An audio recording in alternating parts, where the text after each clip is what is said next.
जीवो जीवस्य भोजनम। यहाँ प्रत्येक जीव पहला उद्यम भोजन के लिए करता है, और जैसे मानो जीव ही जीव का भोजन है। अन्न आदि में भी प्राण है, वो भी एक सजीव सत्ता है।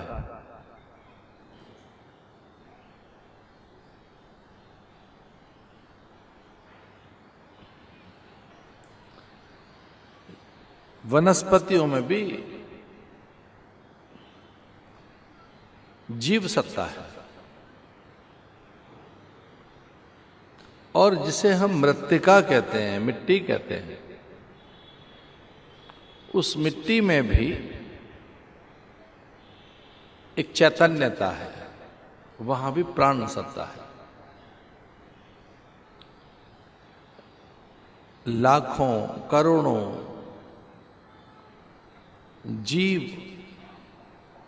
चैतन्य रहते हैं, जड़ बनकर वो जीवाश्म बन जाते हैं। जैसे पर्वतों को भी जीव की संज्ञा में रखा गया, जिन्हें हम चट्टान कह सकते हैं, वे स्थूल पर्वत जो केवल पत्थर ही हैं।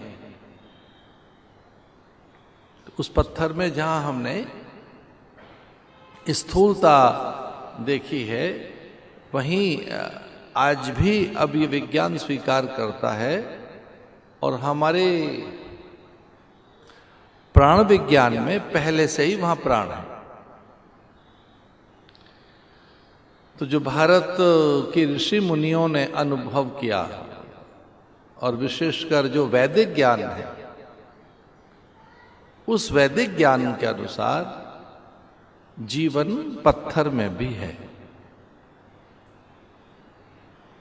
हो सकता है कि वो जीवन हमें न दिखाई देता हो, पर वो जीवन सुप्त है, वहां शांत है। तो अत्यंत जड़ जैसे प्रस्तर या पत्थर, वहां भी प्राण सत्ता है, वहां भी जीवन है। पर चूंकि वो जीवन इतना ठोस है, तो वहां इन तीन चीजों का अभाव है, जैसे प्रखरता नहीं, मुखरता नहीं, और वहां चैतन्यता नहीं है। जितनी चैतन्यता वनस्पतियों में, वो उतनी जड़ नहीं है जितने जड़ पत्थर हैं। वनस्पतियां अधिक चैतन्य हैं, तुलनात्मक दृष्टि से वे सजीव दिखती हैं। अब अभी हाल में ही भारत के वैज्ञानिकों ने कहा कि वनस्पतियों में प्राण हैं, वे उनके पास भी संवेदनाएं हैं, उनके पास वैसा ही जीवन है जैसा मनुष्य के पास है। वे हर्षित होती हैं, उनके पास भी शोक है, वियोग है, उनके पास अभिव्यक्ति नहीं है। उस तरह से उनमें एक गहरा मौन है। यमलार्जुन वृक्ष के उद्धार के समय पूर्व काल में मणिग्रीव, नलकूबर, ये कुबेर पुत्र जो नारद से श्रापित थे, द्वापर में जब उनका उद्धार हुआ तो वृक्ष बोलने लगे। कई वनस्पतियां बोलती हैं, कई तो बहुत संवेदनशील होती हैं।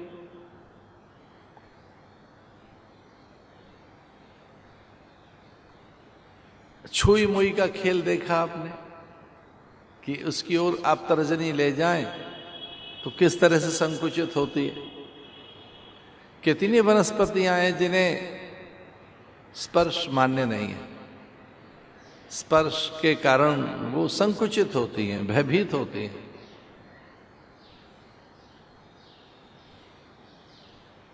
कितने ही वृक्ष ऐसे बताए कि उनमें भी वैसी ही त्वचा है जैसे मनुष्य के पास है, उतनी संवेदनशील। हमारी त्वचा छिल जाने के बाद रक्त रिसता है, उनमें से रस रिसता है। हमारी त्वचा में के मूल में मज्जा, मैद, नाड़ियां, उनमें बहने वाला रुधिर, वैसे ही इन वृक्षों में रस बहता है। वृक्षों के तने में, पत्तियों में, उनके पुष्प तो अत्यंत सुकोमल, वहां सुगंधा, वहां एक ऐसे ही उनमें से स्वाभाविक मधुर मधु उनमें छिपा है। ये शहद वनस्पतियों में रहता, औषधियां रहती, मधुमक्खियां उस शहद को निकाल लेती हैं। तो जैसे हम ऐसे ही वनस्पति समझे बैठे हैं, उस वनस्पति में भी जीवन है, वहां भी प्राण सत्ता है, वहां भी संवेदनाएं हैं, पर वे मौन है, उतनी मुखर नहीं है जितनी पंछियों में है, पशुओं में। एक शांत पत्थर, उससे कहीं अधिक मौन मुखर वनस्पतियां, जहां रस है, जीवन है। लताएं जिसे हम कहें, लतिकाएं, गुल्म वृंद जिसे हम कहें, ये बौर मंजरी। हमारे यहां तो पल्लव का बड़ा आदर है, पंच पल्लवों का, विशेषकर कदली वृक्ष का सौभाग्य सूचक है वो। भक्तों का तो जीवन ही है तुलसी, तुलसी के बिना भक्ति जैसे अपूर्ण ही है। वैष्णव आराधन में अथवा किसी भी प्रकार की उपासना में वृंदा, धतूर, विजया, शमी, दूर्वा, इनकी बड़ी भूमिका है। दूर्वा गणपति के आराधन में, वृंदा वैष्णव आराधन में, बिल्वपत्र शिवार्चन के लिए, अन्य पुष्प भी देवार्चन के लिए। तो पुष्प, पात, पल्लव, वनस्पतियां वे सजीव भी हैं, उनमें जीवन भी है और वे औषधियां भी हैं और वो अभिव्यक्त भी होती हैं। उनमें अभिव्यक्ति है, दिखाई नहीं देती। हम चूंकि इतने जड़ हैं, हम तो दूसरों का मन नहीं पढ़ पाते, अपने ही सुख, सम्मान, सौंदर्य, स्वास्थ्य और अपने लोभ सिद्धि के लिए इतने जड़ हो चुके हैं हम सभी मनुष्य प्राय, कि हमें दिखेगा पत्थर में जीवन, जबकि वहां है। विज्ञान कहता है इलेक्ट्रॉन, प्रोटॉन। हमारे तो ऋषियों ने कहा कि वहां चैतन्यता है। अडोरियान महतो महीयान, each and every small dust particle has their own life, has their own dreams, hopes. एक छोटा सा नन्ना धूल का कण अपने पास में उनके पास होती है, खुद की लाइफ है, सपने हैं, जीवन है भाई, वहां संवेदनाएं हैं। एक नन्हे से कण के अंदर, और उसमें भी करोड़ों उसके हिस्से में, परमाणु में। ये परमाणु विज्ञान, अणु विज्ञान। तो धरती में जल, अग्नि, वायु में जीवन है, प्राण सत्ता है। उससे कहीं अधिक मुखर हैं वनस्पतियां, वहां भी जीवन और प्राण सत्ता है, वहां भी संवेदनाएं हैं। रोना, जीना, हंसना, खाना, पीना, मरना, फिर से जन्म लेना, उनमें भी आहार है। धरती से वो आहार ले रहे हैं, पोषण ले रहे हैं, उग रहे हैं, मर रहे हैं, फिर से जन्म ले रहे हैं। परिंदे अथवा पशु, वो तो रो ही पड़ते हैं। श्वान आपके दुख को देखकर किस तरह से अश्रु बहाता है। आपका पालतू कुत्ता श्वान आपकी गौ माता आपका दुख देख नहीं सकती। आपके घर में पालतू कबूतर, तोता, मैना, जो आपके ही घर की हिस्सा है, गिलहरी, छोटी तितलियां और सामान्य कीट, आप ही धरती पर रहेंगे, चींटियों को नहीं रहने देंगे। तो कई बार उनकी निर्दोष और स्वाभाविक उनकी कोई एक गति है, एक मार्ग लेके जा रही है बेचारी वो, तो बहुत जड़ प्रकृति के लोग और जो बहुत हिंसक प्रकृति के लोग हैं उनके मार्ग को बाधित करते हैं, जबकि वो सहयोगी बने आप उसके लिए।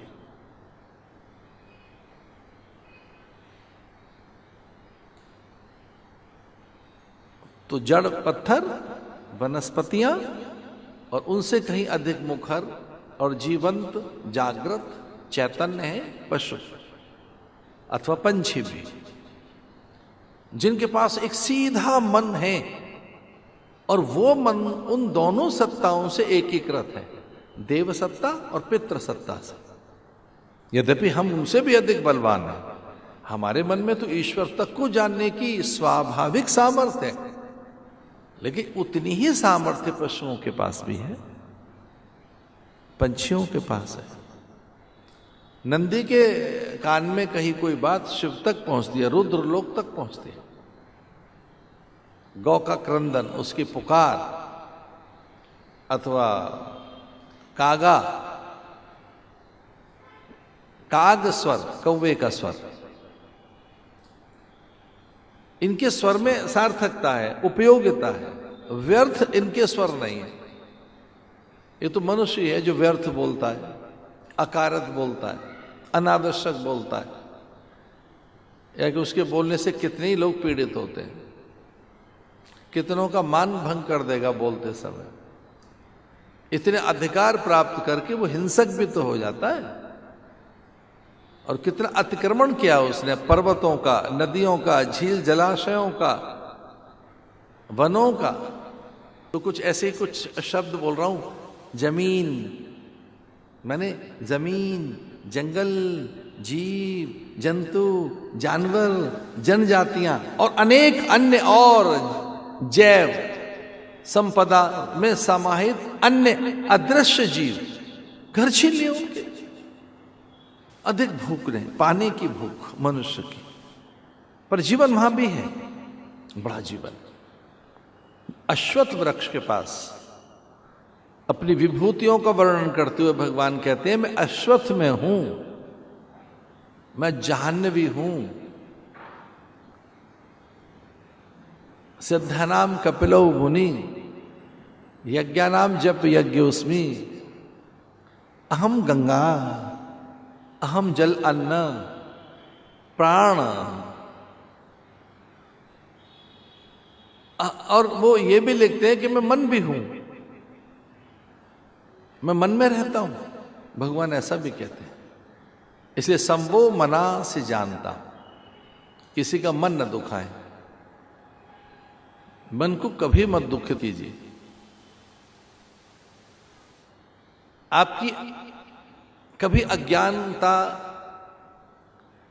आपको न दिखे तो उसका परिचय इस रूप में प्राप्त किया जा सकता है कि हम किसी से बोलना छोड़ दें, स्नेह करना छोड़ दें।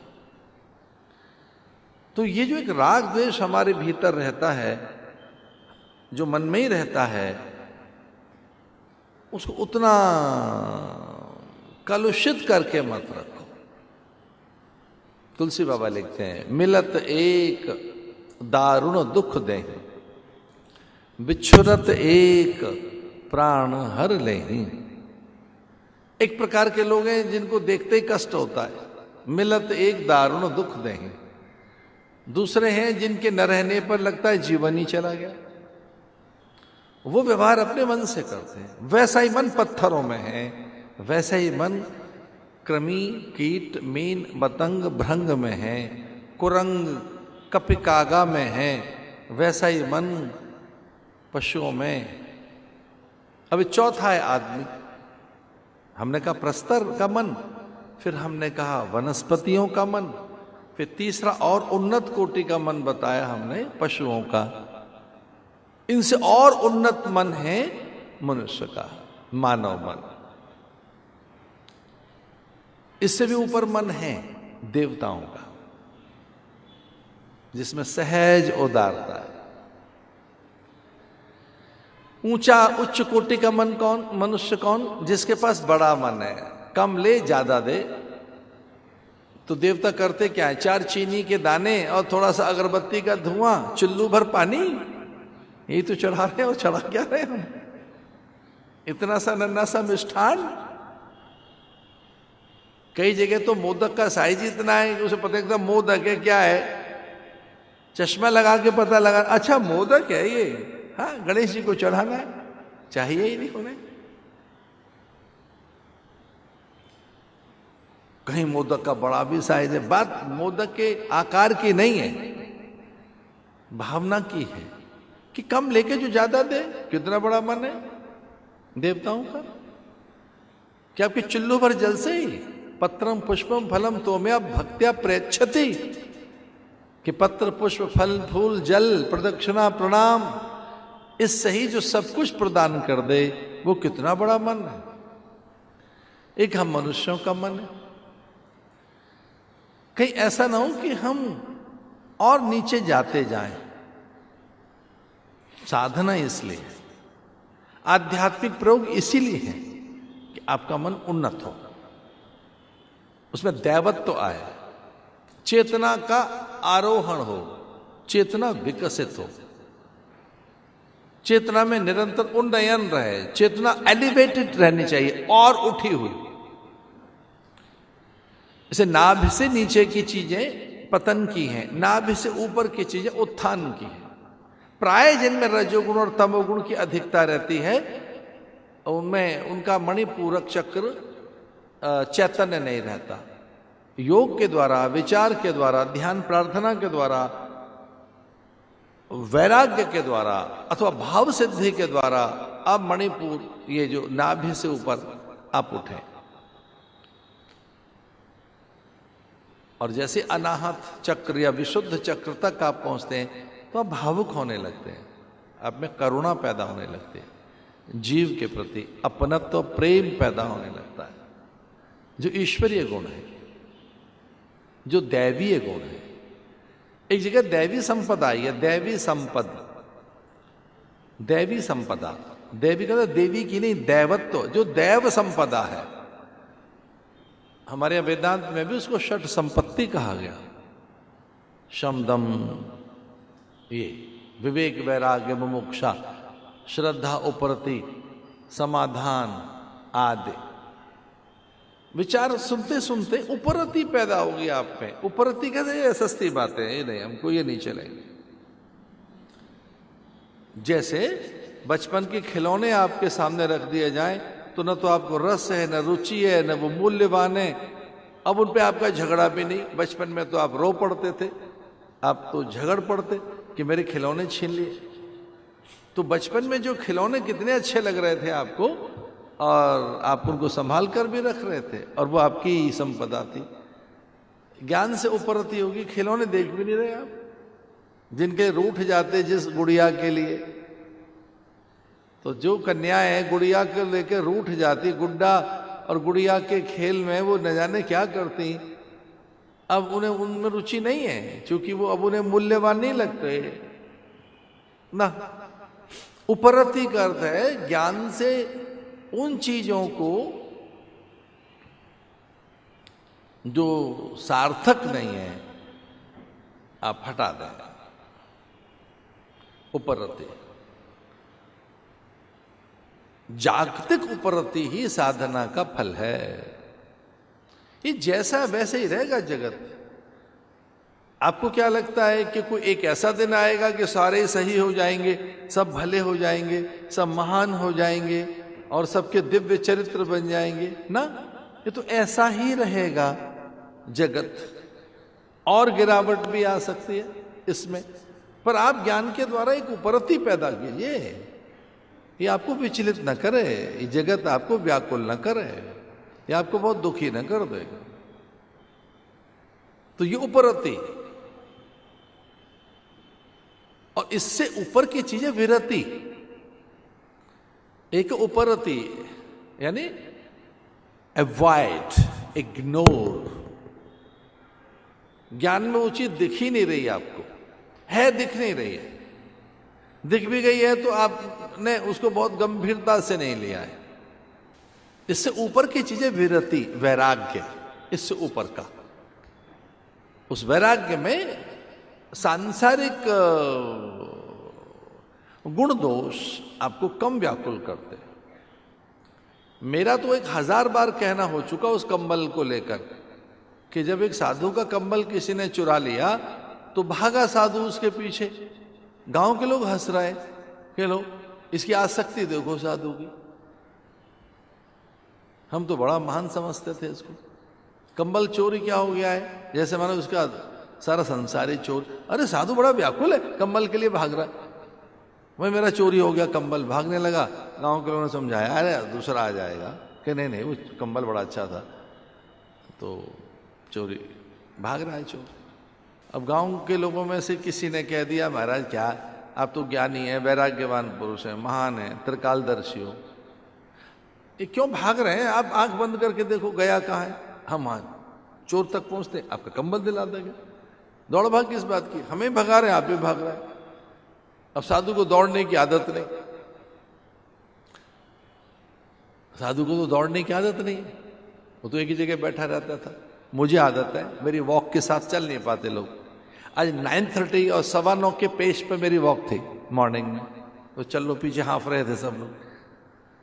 चिंतन की भी दौड़ रखनी चाहिए साधु को कि जब एक बार दौड़ लगाए ऊपर तो जा सके।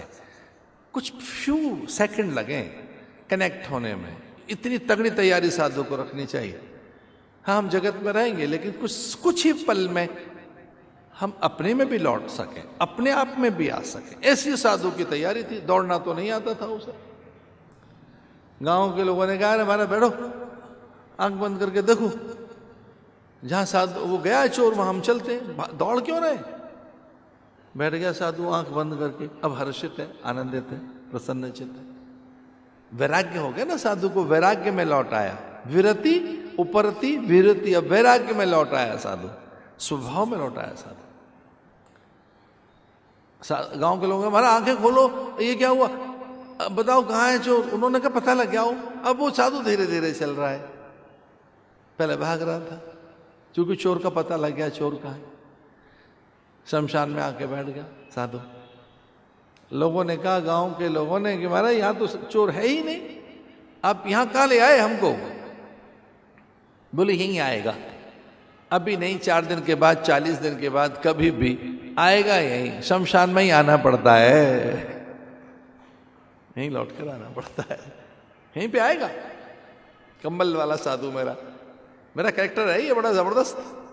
मुझे काम निकालना हो, कंबल वाला साधु मेरे काम में आ जाता है। मेरे काम में कंबल वाला साधु आता है। जब मुझे सहज होना हो यहीं आएगा। ये क्या वैराग्य है? लीजिए, एक पल में शांत हो गया मन। कागज में न धरे रहे ये शब्द। आप आध्यात्मिक प्राणी हो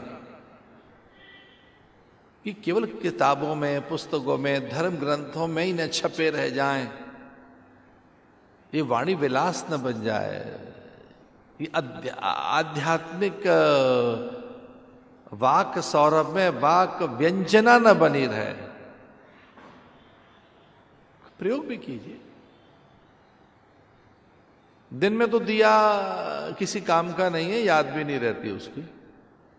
मैंने तो गांव का जीवन जिया है, तो दिन में जो दिया और डिबरी और लालटेन जो हमने जलाई, और भी हमारे समय में तो बड़ी एक फैंसी लैंप आ गई थी, तो वो जो मिट्टी के तेल से जलते थे, कैरोसिन से। अब वो डिबरी डिब्बी भी छोटी वाली हल्की सी, और वो भी कोटे से मिलता था। कैरोसिन भी, मिट्टी का तेल भी, बड़ी महंगी चीज थी। लाइन में लग के उसे लो।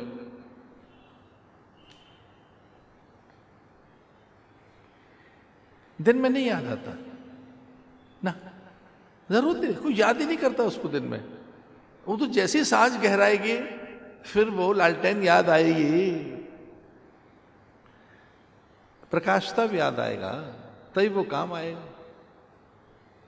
तो बहुत नीचे का जो मन है जिसे हमने समझ रखा है, वहां भी मन है, प्रखरता है, मौन है, वो अभिव्यक्ति मुखर नहीं है। मौन पत्थर में भी थोड़ी सी जागृत होती है, वनस्पतियों में और अधिक पशुओं में, पर सर्वाधिक जहां चैतन्य है वो मनुष्य है।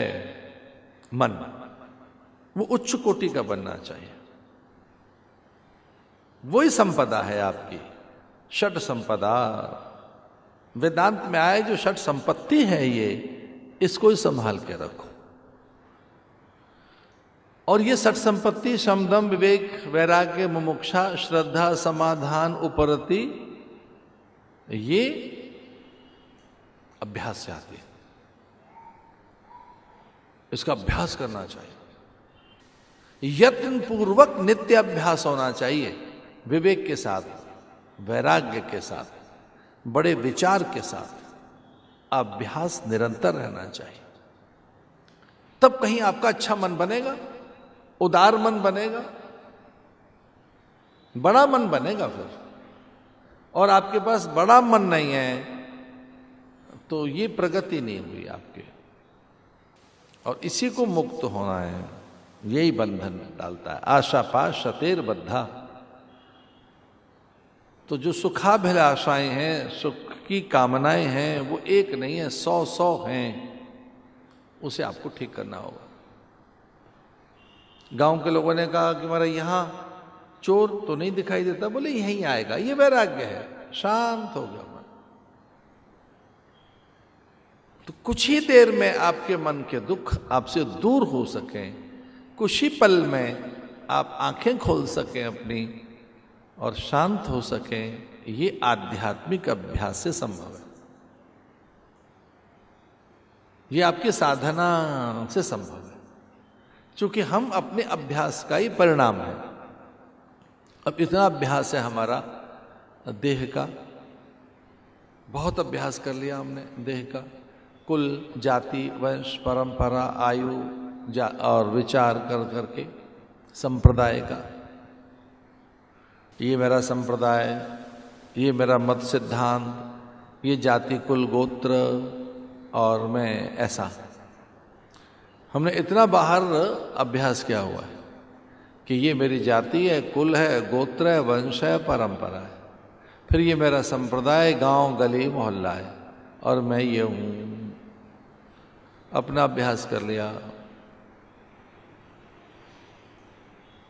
एक महात्मा मुझे बहुत याद आते हैं, उनका नाम था विद्यानंद विदेह। मैंने देखा नहीं कभी उनको, कभी नहीं, मैंने कभी देखा नहीं उनको। उनकी पुस्तकें पढ़ी हैं, बहुत आर पार करती हैं उनकी पुस्तकें, आर पार।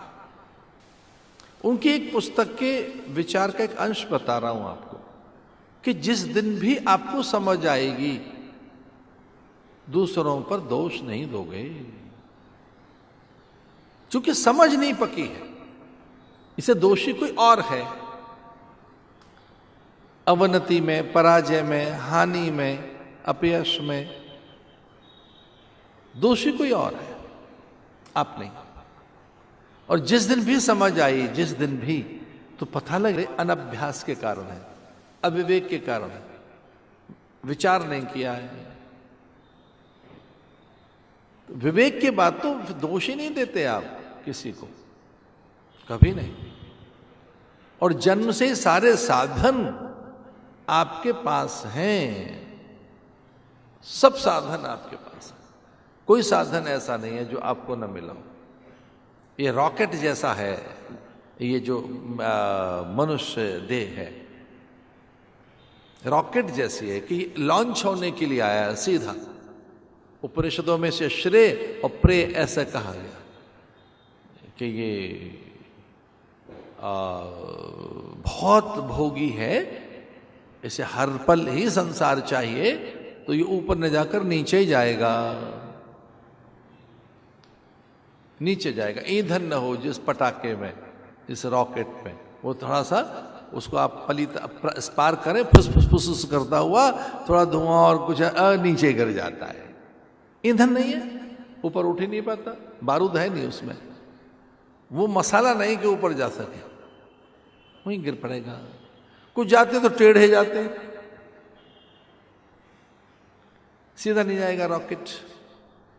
अब टेढ़े किधर गए? ऐसे प्रेय और श्रेय मार्ग, प्रेय में निकल गए, पितृयोनि में चले गए, स्वर्ग में चले गए। इसको भी बड़ी उन्नति नहीं मानते। एक श्रेय, सीधे जाए। अभ्यास के कारण ऐसा होता है। तो ज्ञान एक ऐसा ईंधन है जिसे रोज संभाल के रखा जाए, उस ईंधन को, फ्यूल को तो आप पहुंच सकते हो ऊपर। इसे अभ्यास से कुछ किया जा सकता है। वेदांत में तो जैसे देह अध्यास ही ऐसा है, उसका अभ्यास ही ऐसा है कि मैं यही हूं और कुछ नहीं हो सकता। अच्छा विचार करके आप बड़े हो सकते हैं।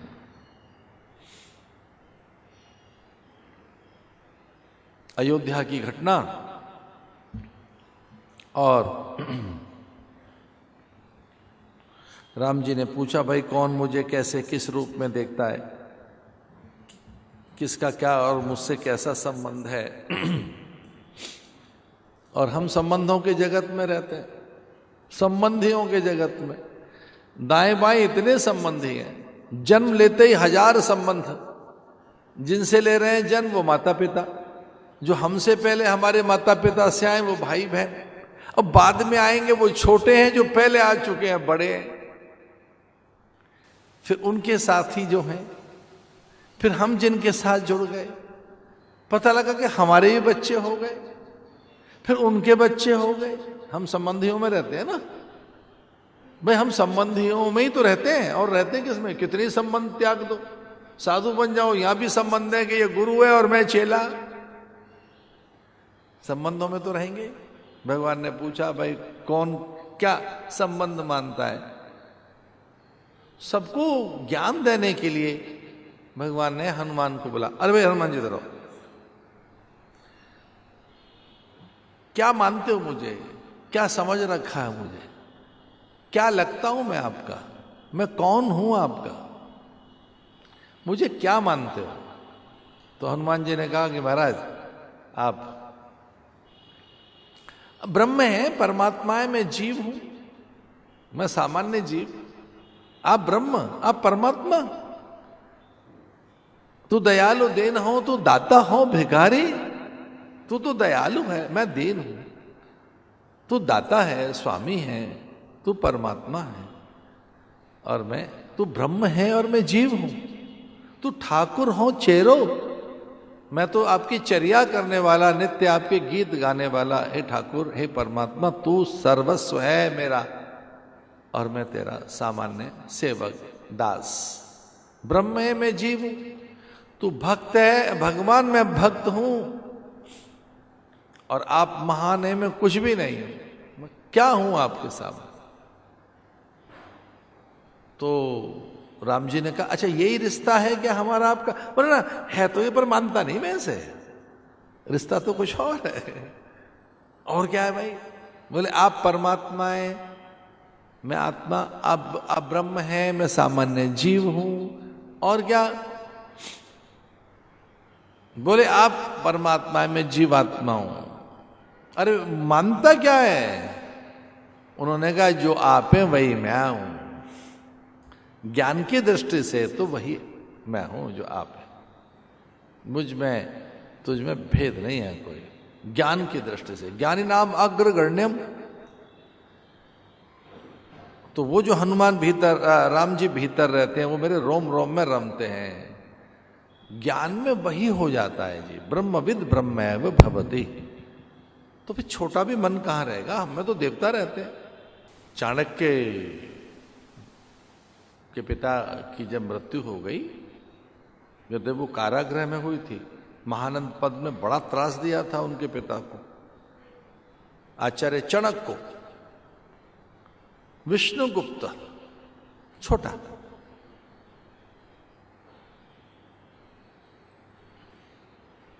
और जब वो अपने पिता के शव को लेकर गए शमशान में दाह करने के लिए, संस्कार करने के लिए, शव दाह के लिए, अपने पिता का संस्कार करने के लिए, तो इतना अधिक कर मांग लिया कि वो दे नहीं सका।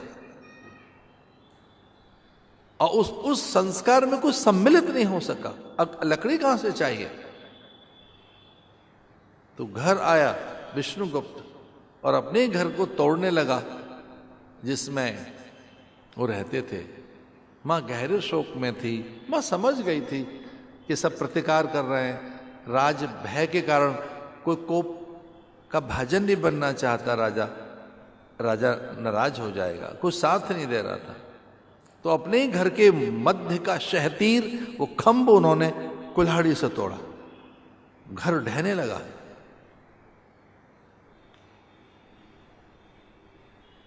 तो जो शोक कर रही थी मां प्रसन्न होने लगी। शोकाकुल मां की आंखों में चमक आ गई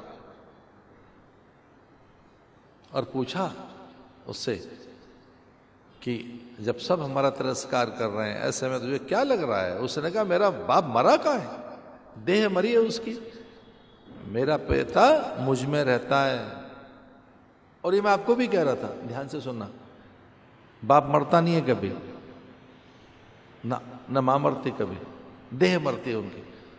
वो हमारे मन में रहते हैं, हमारी भावनाओं में रहते हैं।